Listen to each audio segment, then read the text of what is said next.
welcome back to Sharks Happen. My name is Hal, I'm your host, going over shark attacks from the 1900s till present, mostly large sharks. We're going to get started over at Turnarounds, which is a surf spot near Cape Kiwanda, that is in Oregon, and the date is September 30th of 1984. Robert Rice, he is out doing some afternoon surfing. It's 3:30 in the afternoon and he's been surfing for about 2 hours, and now he's sitting upright on his board about 60 to 80 yards from shore, in about 10 feet deep water, and it's 3:30 in the afternoon, and suddenly his board is bitten. That shark comes up, bites his board not once but twice. So the shark bit his board a couple times, did the normal thrashing, and then just went on his way. He goes in and he ends up with an injury, abrasive injury to his foot and a bruise. So I'm wondering, they said that probably the hide from the shark biting the surfboard, I'm sure, but the bruise, I'm wondering if he got hit by one of the fins as it was coming in, but no telling on that one. He ends up with, slightly damaged foot, but shark thankfully didn't grab the board while he was laying on it and did its thing to get him out of its area, and he goes in. Like I said, they went ahead and looked at the bite marks to the board, and with the separation, the size of the teeth marks and the separation of them, they determined it's anywhere from a 3 to 5 meter great white. So you're talking anywhere from 10 to 17 foot shark. No telling what size it is, but 10-foot shark's big enough. If you're sitting on a board with the shark there in the water, you're in its domain. It doesn't need to be 7 feet. I wouldn't want to be around it. So that's our attack on Robert Rice. On attack, not an attempt to predate. We're going to head over to Treasure Shores Beach. That is in Florida. The date, October 26th of 1993. Dawn Schauman, she is 26 years old and also 6.5 months pregnant.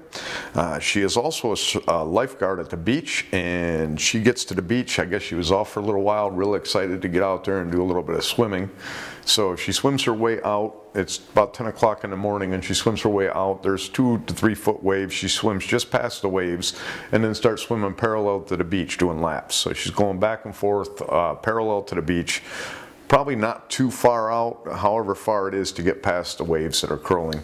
So she's swimming back and forth, and suddenly there's very low visibility, maybe 2 foot visibility. So we're talking, that brown milky water stuff. She is slammed in the side of her body, and she can feel pain in her hand and in her leg.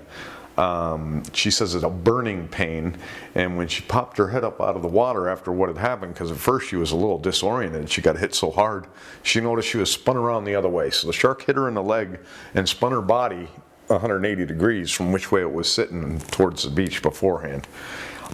She realized real quick, she lifted her hand out of the water, blood was streaming down her hand, and she said she looked at her leg and it was laid open. It was a pretty good bite to the leg that she ended up taking.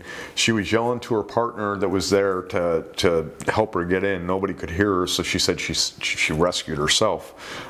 She swam in and she was able to get help, get everything taken care of. She ends up surviving the attack, and the baby was not affected at all. It hit her in the hip and in the hand. Sounds like her hand was next to her body when it slammed into her. But from looking at, it's like a V-shape, V-shaped cut on her hip, just below the hip, and it's V-shape in there. And it looks to me like this shark probably didn't even expect to run into her. Open mouth shark slammed into her is what it looks like, and never bit down. Might have bit down, I don't know, but this turns out to be a bull shark about 10 feet. Maybe it had her hand, and that's why it's the V shape. That would make sense. So it probably did bite down on her, but wasn't interested in doing any further than that bite, even though 10-foot bull shark, it swam on its way, and she got herself in to help. Like I said, they examined the wounds and can determine it would be a 10-foot bull shark that did this. An attack, not an attempt to predate. Luckily, like I said, no damage to that baby, thank goodness. And we'll put this down as an attack, not an attempt to predate by a 10-foot bull shark. Okay, now we're going to head over to the Hanalei Bridge, and that is near Hilo in Hawaii. The date, July 21st of 1999. Griffith Yamaguchi is 43 years old, and he is out doing some surfing in the morning. It's just before 10:30. He's laying prone on his board, so he's on his stomach on his board, waiting on a wave probably, in about 6 feet deep water. No telling distance from shore, but like I said, it's just about 10:30, and suddenly he's hit from behind and the right side, grabbing him by his thigh and pulling him down into the water. It sounds like he was bitten probably twice, because his thigh was bitten and his buttocks were bitten. Could have been the same bite, but it sounds like they had a problem determining the exact size of the bite, which would make me think there was more than one bite. Which is why I say that, you know, I think that there was 2 bites to him, but he was able to get in and get himself some help. He survives this attack. He gets stitched up. They said he was lucky. They said the span of the bite was between 14 and 16 inches, which is what makes me think that either they didn't have a complete bite or they had two separate bites they had to go from. But they said it was a 6 to 8 foot tiger shark, but I mean 14 to 16 inches, I would think, you know, that's over a foot. I would think like a 6-footer would have maybe 10 inch at the most. And then kind of similar, I would think, to a bull shark. You know, a 6-footer has 10, maybe 8 inch width, maybe a little bigger on a tiger shark. But 14 inches, that's the low side on a 8-footer. I would think that it's a little bit bigger than that. So we're going to put this down as an attack, not an attempt to predate, by at least 8-foot tiger shark. Okay, now we're going to head over to a spot known as Tapu, and that is in Bora Bora, French Polynesia. The date is February 9th of 2013. Zohar Kitzer, he is 48 years old, and he is one of 9 divers that are going to go dive with sharks. They're going to dive with sickle fin lemon sharks, which are a docile shark. They probably dive with them all the time. 9 gentlemen are going to be diving along with 2 dive masters, so they're going to split off into 2 groups, one of 4 and one of 5, both with their own dive masters, so it'll be 5 and 6. They show up, the boat pulls up, and 8 sharks show up right away, so they all get ready and in their gear, and they get into the water. They are all descending first. They're going to descend as just a group of the 9 guys plus their 2 dive masters. Well, one of the gentlemen had trouble clearing on the way down, so it took them an extra 15 minutes to get all set and get down to the bottom. When they get down to the bottom, they break off. 4 of the divers go with one dive master, 5 of them go with the other. Zohar is in the group of 5. Now in the group of 4, there's a gentleman that says that, you know, he was down there and he says we were moving for maybe 10 minutes and all of a sudden the other dive master shows up. And the other dive master is talking to their dive master and he's seeing signals he's not aware of what they are. And then he goes back to the boat and their dive master comes to them and says, we got to go up. So they start heading up to the surface and they're going to stop at 15-foot intervals to decompress. And the dive master's like, nope, up we go. So they went up, they got up into the boat and they looked over and they could see that one of the gentlemen there, one of the divers had a wrapping on his arm and blood was just dripping out of whatever they had wrapped on his arm. So they all had to get up onto the boat and get in. Now, Zohar, he was barely in the water. I mean, the dive master had time to get them up to the boat and to get back down to tell that dive master. So this happened right when they showed up. And they talked to 5 other divers. These sharks were as docile as they normally are, but Zohar's dive partner said that he could see that lemon shark tracking Zohar. So it's following Zohar where he's going, bites him in the arm, real quick bite. What it was biting for, the watch that Zohar had on, that thing falls to the bottom of the ocean and the shark is swimming off. Zohar is still swimming. He doesn't even know he's bit until he sees blood. Then he looks at it, and his partner said that, you know, the skin flapped open and you could see the bone. It was all the way to the bone. Very bad bite, but the shark was not after him. The shark was after the reflection. It had probably saw the reflection early on and started tracking him because he knew that that's who had the fish, I would think. I would think that's what they think, that a flash of light is like that. So the shark tracked him and bit him, and he gets up. They do the wrapping of him and get him in. He gets taken care of. You know, I would normally call this an attack, and you know, not an attempt to predate, but for the watch. If he had no watch on, I'd call it an attack, but right there, that's an accidental bite. He had kind of attracted the bite to him, almost provoked. Not that you want the shark to bite you, but it's an unknown provoking of a shark when you're wearing that. take all that jewelry off, take off the watch, take all that off and get rid of it. So I wanted to bring this one up and just let you know that I highly doubt this would have ever happened if he was not wearing that watch. And that shark tracking him just shows me that that shark had saw that flash, and they see a flash of light. That's what happens. This light hits that glass on there and it flashes real quick to them. They think that you got a fish, and I know that's what that shark thought. So that's our attack, our non-attack on Zohar Kitzer. You know, we're going to head over to Gonubel, and that is in Eastern Cape Province, South Africa, and the date is June 3rd of 1989. Leon Krouse, he is 29 years old, and he and 2 other friends are out and they're diving. They're free diving for sinkers. So they're holding their breath, they're diving down, and they're hoping to find lead weight sinkers down there. You collect them and you sell them. You can resell them and people will buy them. So you can make money by diving and collecting these sinkers. Unless you're a collector, you're looking for a sinker you might like or something like that, but I doubt that. So they're diving for these sinkers, and it's about 3:30 in the afternoon, and Leon has himself just 10 yards from shore. I mean, he's within 30 feet of dry land in 7 feet deep water. His 2 buddies are about 25 yards further out from shore, and he's down on the bottom, and he looks up and he can see that there's a shark above him, and he's only in 7 feet of water. So he decides, he's holding his breath, he has to swim to the surface. So he surfaces and he's staying as completely still as he can as the shark circles him once. And when the shark is done circling him that one time, it opens his mouth and charges.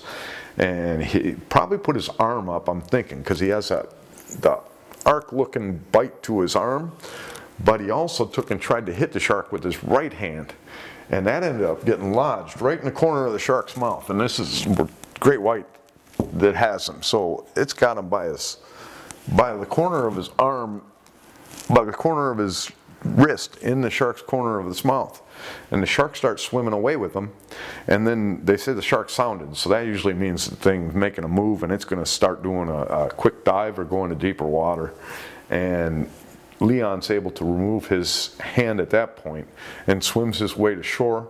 He gets to shore, they put a tourniquet on, probably both of his arms, but they have to put a tourniquet on there. He has a deep gash, looks like a tooth probably went straight in to the front of his wrist, which is just painful to think about. So they get him wrapped up, get him in, and he ends up surviving the attack. No telling what would have happened if that shark would have just swam off with him. You end up drowning. I mean, what are you going to do?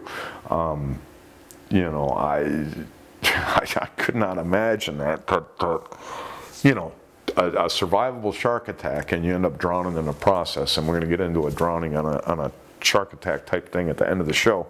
But you know, this was they said it was between 2.5 to 3 meter great white shark. So you're talking a 7 to 10 foot great white shark, somewhere in there. But he said that it was coming from shore. So it seems like one of these attacks, and H. David Baldridge gets into that, to where some of these are between the victim and the shore, or the victim and a sandbar. This is one of those cases where it seems this shark was in there probably looking for things in shore and came across him coming out.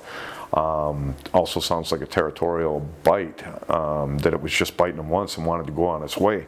Shark didn't know he was going to take a swing at it and get his hand lodged in its mouth. It's just got to be creepy. And another thing this brings up, I wanted to go over real quick, and I wanted to bring up, I got to look at the guy's name that this attack happened to. The one he's a diver, and he's in his full dive equipment, and he's pulling himself down a dive rope, and he thought his leg was caught up in some kelp because he felt his leg slowly going away from him, and he looked, and it was in the mouth of a huge great white, and the shark is swimming off with them, and he's able to beat on the shark on the gills, and the shark releases him and swims off. But when we have these, you know, these attacks where people are together in the water and they're diving, and one of them disappears, and they find their equipment miles away, all in one area, or, you know, a mile or well over a mile away, I think that's the sort of attack that happens. Kind of like this thing, but this was kind of accidental. But that shark that grabbed that diver by the foot and just started swimming off with them. I think that's what happens when, most of the time, when they find the diver's equipment mostly in one area, which is way far away from where they started diving. So I just wanted to bring that up because that's what this reminds me of. Anytime a shark is swimming off with somebody, that's what I think ends up happening, is it swims off with them and deals with it somewhere else. Whereas a lot of these attacks where they're at full speed when they're hitting the diver, usually they're losing their gear in the very spot they're hit, but a lot of times they find the stuff elsewhere. I think the shark grabs the person and just slowly swims off with them. So that's our attack on Leon Krouse. An attack, not an attempt to predate, by a 7 to 10 foot great white shark. Okay, now we'll finish up our unprovoked attacks over at a spot known as Geary's, and that is at Falcon Beach. That's Western Australia. The date, May 31st of 2016. Ben Gerring, he is 29 years old, and he is out doing some surfing. It's just before 4 o'clock. Ben is out. He's about 300 yards from shore, and he's just a little bit further out than everybody else. So out of the 20 people out in the water, Ben is furthest out, but not by much. About 300 yards out, just before 4 o'clock, and Ben is grabbed and pulled off of his board.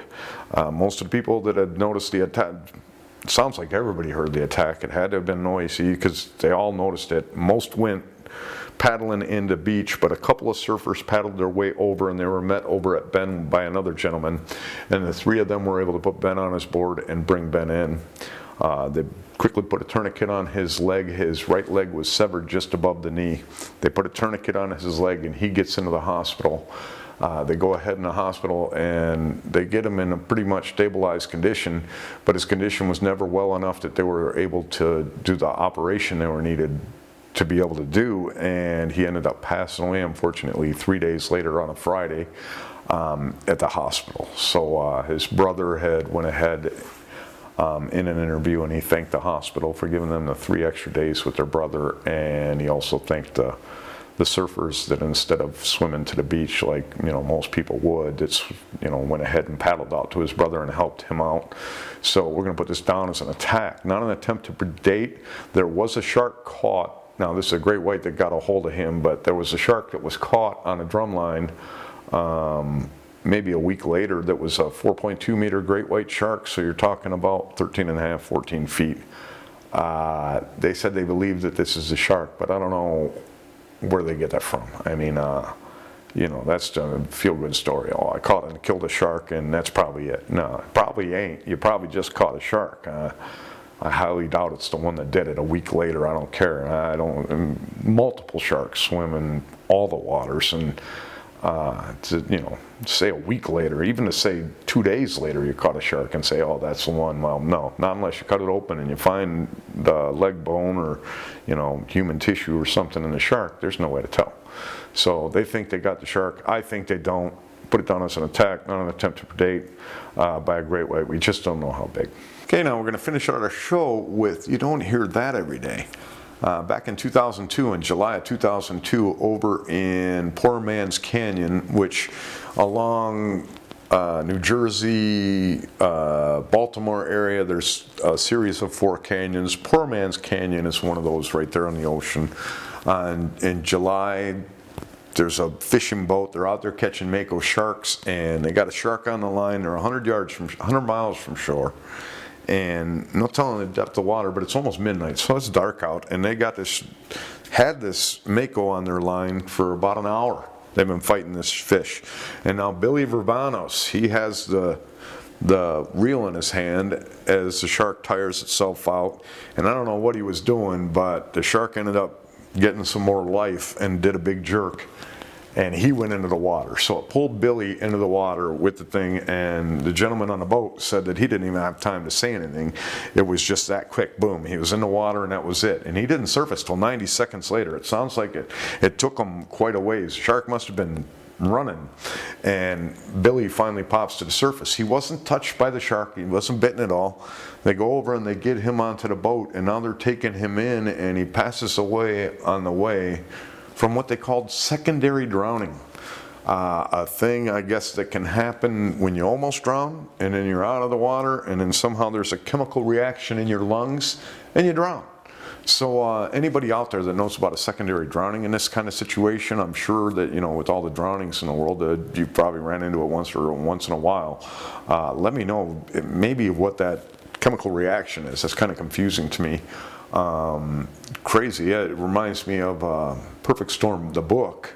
where they get into how, 8 or 10%, it's a pretty high percentage of drowning victims. As soon as the water touches their esophagus, the esophagus closes up and won't allow the water in. So these people actually drown without ever getting water in their lungs. So this one sounds just as strange as that, and I've never heard of that before. So if you know of that, drop it in the comments. Let us know what this chemical reaction is, or what it is that ends up happening and ends up costing your life after you're already dragged out of the water. So that's our show for today. Both stores are open. You got the website store for the U.S. territories. That's sharkshappen.com, and then my Etsy store with the 10% off with the promo code PREDATE. That is etsy.com/shop/sharkshappen2 with TOO. Go ahead and jump on board and grab some items. I've loved everything that I've gotten so far. I still want to deal with my my bomber jackets. What I think happened there is I got a large, and they're unisex bomber jackets, and I think if I got an extra large, I'd be able to slip those sleeves on and off easier.